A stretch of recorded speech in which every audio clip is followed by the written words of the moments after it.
We are recording. Okay. And there we go. All right. Hey, my name's Steve Jaguar. I'm sure the background probably looks different. Maybe I sound different. I'm using a different setup. I'm in a different location, but I have and of course I have a different beer. Whatever. Let's get going and I'll explain it all in a second.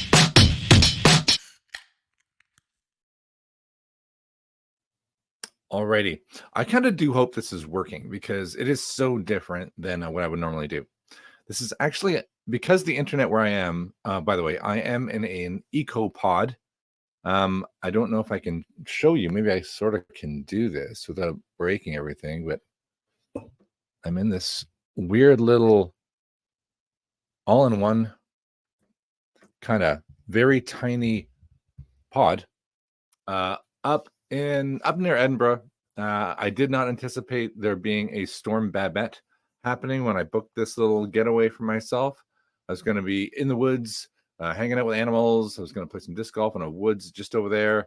And as it is, I'm just sort of trapped with really, really bad internet, leading to my next point.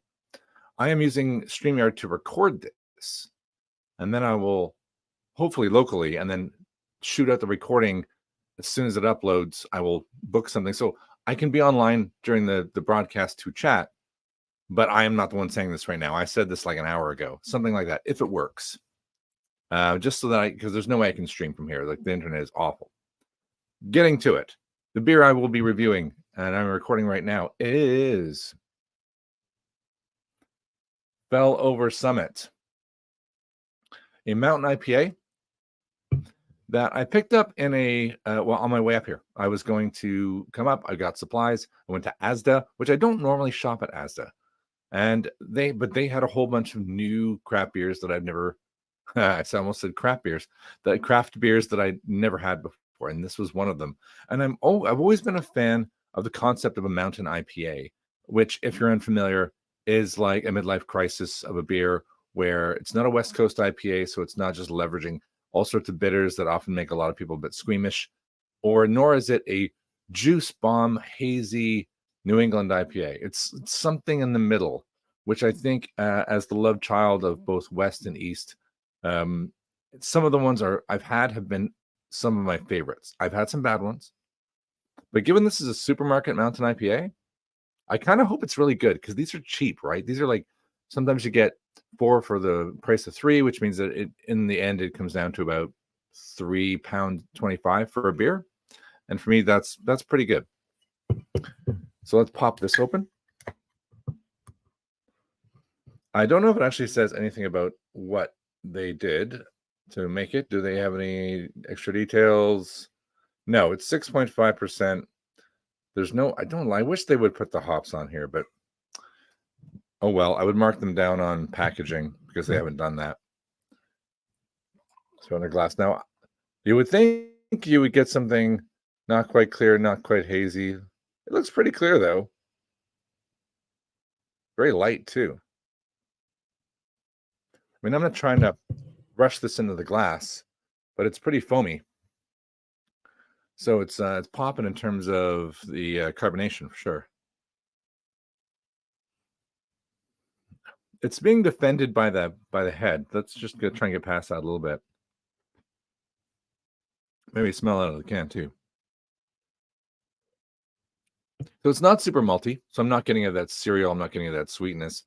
I am getting a little bit of citrus, but it's relatively tame, I would say, in terms of what I'm smelling on my nose. Granted, this morning I had a sore throat, and what a way to spend another negative about bookings a few days away, and it's raining, and now I feel a little bit, but let's try it.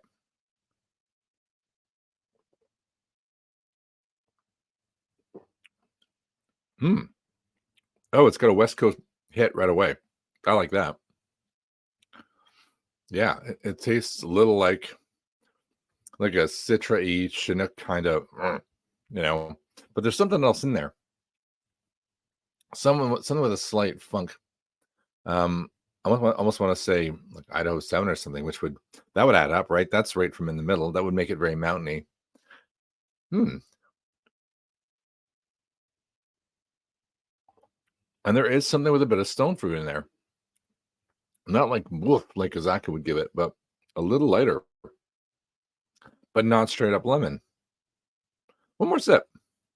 And while we're doing that, let's talk a little bit about who we're. I haven't done this is from Magic Rock, and I haven't done anything from Magic Rock in such a long time. I do like their art. There's always, you can see this, it matches the thematic nature of their art, which I really do like. I just gotta find them. Yeah, you can see they're the other ones you can buy in the supermarket. Sorcery, Cannonball. I've seen all these. I've seen they have a grapefruit IPA somewhere you can get. There it is, high wire grapefruit. I've also seen dark arts, but they've got slightly different ones. They are very supermarket focused now that I think about what's there.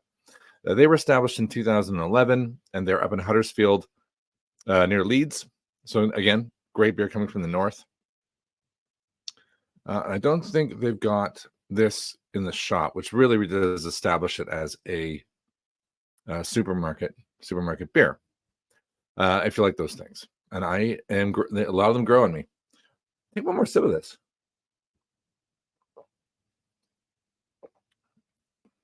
It's pretty good. It's not maybe as east as I would like for a whatever my perfect Mountain IPA is, but it's still really, really good in terms of a 3 pound something beer that I can go buy a whole bunch of, and particularly if I could get the 4 for 3, I could see sipping away on that, having a few without getting tired of it. And I think it's really quite nice. Okay, I mean, out of 10, I'd probably give it a 6.5 to 7, something in there, that space. Like maybe a 3.5 out of 5. Let's say 7. Sometimes I mark things plus or minus. I don't know if you've watched some of the older ones when I used to get really into the scoring. If the packaging was like disappointed, like it doesn't tell me what the hops are. Sorry, you just got yourself a 3.4. I mark it down, I mark you up depending on whether I like the entire package. And I think I might bump it down to a 3.4 or leave it at 3.5 because I don't really like that. I do like the thematic nature of their packaging. I like the fact that everything's all black. Like, it's very cool. Magic Rock has style. You can definitely say that. But this is a great beer. If you want something that's hybrid, not too West Coast, but for some reason you're not into the juice bombs, you're a Mountain IPA person, and this one's going to definitely float your boat. Okay, that was pretty good. This is the first attempt at doing a beer review. I've got another one I'm going to do tomorrow or maybe later today, depending how bored I get. There's going to be a rugby match on later today at 8. First of 2 semifinals today and tomorrow, so I'm going to watch both of those. I'm very excited about that. I like rugby, yes. And hopefully it works. So I'll find out probably in about an hour, 7 o'clock, when I'll hopefully will have this uploaded and I can broadcast it, whether it works or not. If it does work, this might be a really great way to do things going forward. Let's sort of pseudo live Delta like 1 hour, because the local recording that I can do here via StreamYard and then uploading and then being there for the chat means I can pay more attention to the chat. So that's assuming people are watching, of course. I'm blabbing. Good Mountain IPA. This has been Fell Over Summit Mountain IPA by Magic Rock. Go get it at ASDA. 6.5% mystery hops, but who cares? Good beer is good beer. My name is Steve Jaguar. This is a Beer Native Beer Review. Steve out.